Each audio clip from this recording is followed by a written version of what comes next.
something is going to change here, and it's either going to be destabilizing things to a greater degree in a way America doesn't want to see. That's one option, and that is definitely on the table. Or actually, it's an attempt to clear roadblocks which, for various reasons, America and the West can't point to, and which afterwards may allow, and one would hope, for a rapid cessation of this war.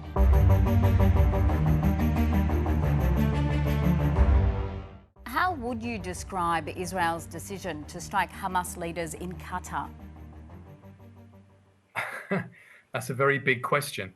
Surprising to some degree, unsurprising in another angle or from another angle, but certainly indicative that things are changing in the region, but it remains to be seen exactly how they're going to be changing.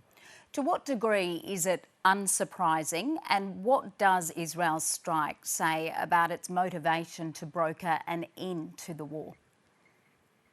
Well, Israel had made it crystal clear for a considerable period of time that Hamas are not safe anywhere. And yet Hamas leaders are very comfortably ensconced in Qatar and in Turkey. And because both are US military allies, Turkey obviously being a full NATO member, they had presumed that Israel wouldn't touch them there. The message has now been sent very loudly and very clearly that they're touchable anywhere, which will be scrambling, conversations right the way across the Middle East.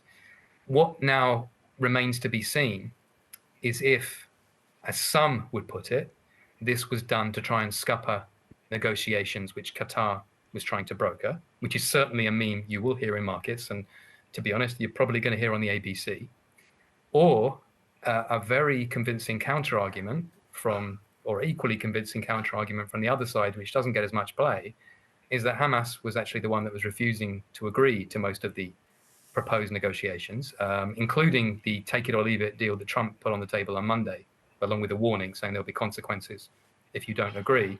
And even Qatar itself maybe wasn't quite the honest broker that some like to portray it as.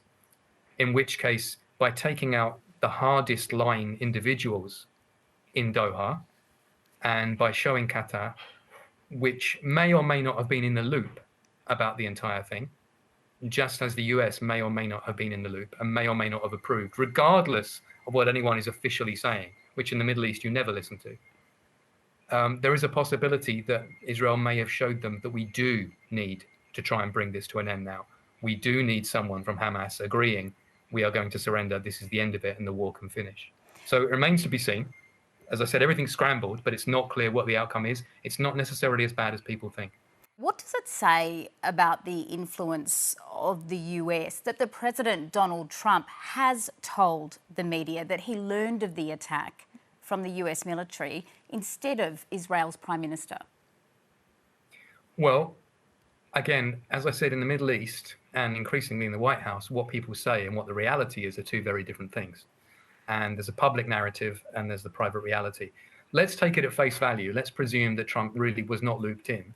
And Qatar didn't know about it. No one's in the loop. Israel just decides to go unilaterally against Hamas in Doha. Obviously, that's a big shock to the US and will, be generating a lot of very, very angry conversations between Jerusalem and DC. If, however, they did know about it, and this is just something they have to say in order to present, a certain picture, those conversations will be reported, but they probably won't go anywhere. But as I said, either way, it doesn't really matter because it's important to a certain extent politically to understand who said what, who did what, where and when. But the dynamic is very clear either way, that something is going to change here, and it's either going to be destabilizing things to a greater degree in a way America doesn't want to see. That's one option, and that is definitely on the table. Or actually, it's an attempt to clear roadblocks which, for various reasons, America and the West can't point to, and which afterwards may allow, and one would hope, for a rapid cessation of this war. And so how do you expect that the international community is now going to approach the Middle East? Have the ground rules and the framework changed? I don't think the ground rules and framework have changed dramatically, even if Israel has just shown that it means what it says when it says Hamas aren't safe anywhere, to make that abundantly clear. The international community, well, let's take it step by step. Qatar has said they're not going to try and mediate anything going forward.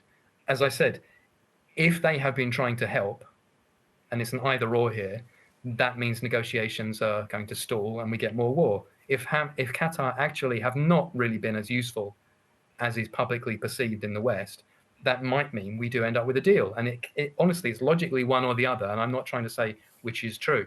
How the West will perceive it, I doubt they will understand the underlying reality in the Middle East, which is, as I said, what people say, particularly in English, and then what they say in their own language in most of the countries in the Middle East, and what they actually do are very, very different things. And Western understanding of that region, as it is of the broader Asian region, by the way, is exceptionally poor. So I don't think you're going to get any change in rhetoric from the West, certainly not from Australia. Do you think markets interpreted it in the same way that you have, given energy prices did edge higher, but there didn't seem to be any panic on markets in the immediate aftermath of the strike? Well, I think there was a lot of intake of breath. That's what I heard when people saw what was going on. And Qatar, of course, is an LNG giant. And I do think there is an energy angle to this, not the simple one of missiles are going to be flying across the Middle East. If you remember, Qatar was hit by Iran earlier in the year already. So they've now been struck, indirectly by both Israel and Iran in the same 12-month period. That's a very, very low tail risk. But the geopolitics of who's in control of what energy source and doing what with it. For example, the US wants to be a major global LNG exporter. Guess who else is? Qatar. So that makes them actually rivals, even though the US would like them both to be on the same team. That's very complex. And again, there are multiple potential ways to interpret what just happened. If the US did know and told Qatar this is going to happen and you can't do anything about it, just pretend you didn't know, pretend to be outraged, etc., that certainly suggests only one party's in the driving seat. But there are multiple different interpretations. Gold pushed to another new record overnight. How much of gold's continual rise this year has to do with ongoing geopolitical uncertainty, and do you expect it will continue? Well, I think it's linked to geopolitics, but it's very much linked to geoeconomics as well. Because when you look at the political situation, not just in the Middle East, but in individual key economies around the world, and for example, we have seen just in the past couple of days, the Nepalese prime minister fall, the French prime minister fall, complete chaos in Nepal, by the way. We've seen massive protests in Indonesia where the finance minister's house was burned down, and where the president is now asking the central bank to help artificially lower the cost of borrowing to help finance his key projects, which he's calling burden sharing. When you put that package or that breadth of political inability to get growth going with very high debt levels and concerns that we'll be trying to print our way out of it or one way or another, or refuse to accept the severity of our underlying fiscal position. And then you combine that with severe geopolitical tensions in regions like the Middle East and other potential flashpoints. It's not really a complete surprise. The markets are not just saying sell the dollar and buy the euro or sell this and buy that. They're saying, let's just hold something like gold and just see what happens. Michael Every, thank you for your time. Thank you.